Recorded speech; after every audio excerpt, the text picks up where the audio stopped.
Alors maintenant, on va voir Flex Wrap. Donc on peut mettre en commentaire tout ce qu'on a ici en dessous de Display Flex.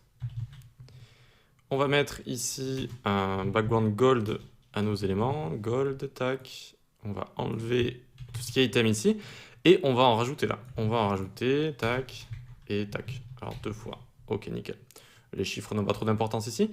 Et on va mettre un petit peu de margin, tiens. Et là, ce qu'on voit, c'est que nos éléments, eh bien, ils vont perdre en taille, et notamment, ils vont perdre en largeur ici. Ils vont perdre en largeur.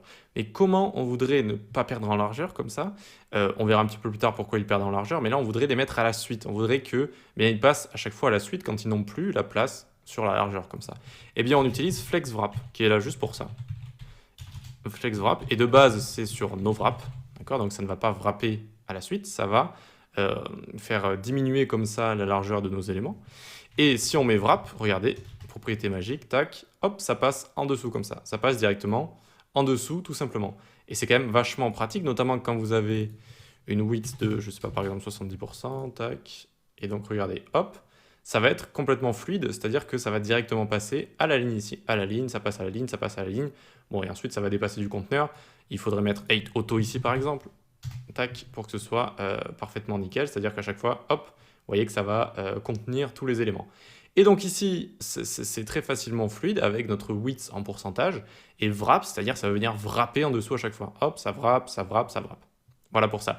Donc c'est wrap, et on a également, donc bon, ça j'utilise jamais, mais on sait jamais, wrap reverse comme ça. Wrap reverse, c'est-à-dire que ça va wrapper à l'envers. Alors pour ça, il faudrait noter tous les chiffres. On va juste noter 4, 5 par exemple. 4, 5.